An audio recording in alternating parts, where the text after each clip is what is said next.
In this tutorial, I will show you how to reinstall audio driver in Windows 10 and Windows 11 computer. Start के button पर right click करेंगे और menu में select करेंगे device manager. Top पर हम देख सकते हैं डिवाइस मैनेजर।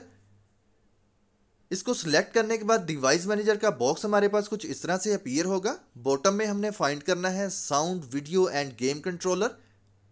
इसके बॉटम में हमारे पास कुछ ड्राइवर हैं, इसको हमने अनइंस्टॉल करना है। हाई डेफिनेशन, इसके ऊपर राइट क्लिक करेंगे और अनइंस्टॉल कर देंगे। तो जैसे ही हम अनइंस्टॉल को सिलेक्ट करेंगे, यहां पर भी हमने अनइंस्टॉल करना है। अनइंस्टॉल करने के बाद बॉटम में हम फाइंड कर सकते हैं रियलटेक हाई डेफिनेशन। इसके ऊपर भी हमने राइट क्लिक करना है और अनइंस्टॉल करेंगे। यहां पर हमारे पास एक ऑप्शन है डिलीट की।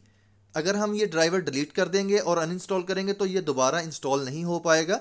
आपने क्या करना है, अनटिक करना है, अनइंस्टॉल करेंगे। तो जैसे ही हम अनइंस्टॉल करेंगे, ये तमाम ड्राइवर यानी कि ऑडियो ड्राइवर या साउंड ड्राइवर जो हैं, ये अनइंस्टॉल हो जाएंगे हमारी माइक्रोसॉफ्ट विंडोज से।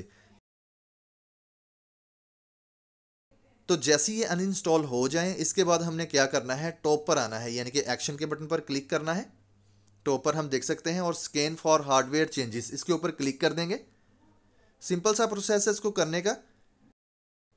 तो जैसे ही तमाम ड्राइवर इंस्टॉल हो जाएं, तो हमने बॉटम में फाइंड करना है अदर डिवाइसेस और ऑडियो डिवाइस जो है, इसके ऊपर राइट क्लिक करके स्कैन फॉर हार्डवेयर या अपडेट ड्राइवर कर लेंगे तो ये भी इंस्टॉल हो जाएगा। अगर इंस्टॉल ना हो तो आपने क्या करना है, रन कमांड को ओपन करना है और इसकी सर्च में टाइप करना है msconfig। तो जैसे ही हम msconfig टाइप करके इंटर प्रेस करेंगे, msconfig का बॉक्स हमारे पास कुछ इस तरह से अपीयर होगा। टॉप पर हम देख सकते हैं स्टार्टअप। तो स्टार्टअप को हमने क्लिक करना है। तो जैसे स्टार्टअप पर क्लिक करेंगे, नीचे हमारे पास सर्विसेज हैं, इसको हमने एक बार डिसेबल करना है। यहाँ पर हम देख सकते हैं जितनी भी हमारे पास सर्विसेज हैं, इसको डिसेबल करके इनेबल ऑल कर देंगे, अप्लाई करेंगे, ओके करेंगे। तो हमारा जो ड्राइवर है ऑटोमेटिकली डाउनलोड और इंस्टॉल हो जाएगा, यानी कि इससे रिलेटेड जितने भी इशू हैं वो सॉल्व हो जाएंगे। पीसी को रीस्टार्ट करेंगे।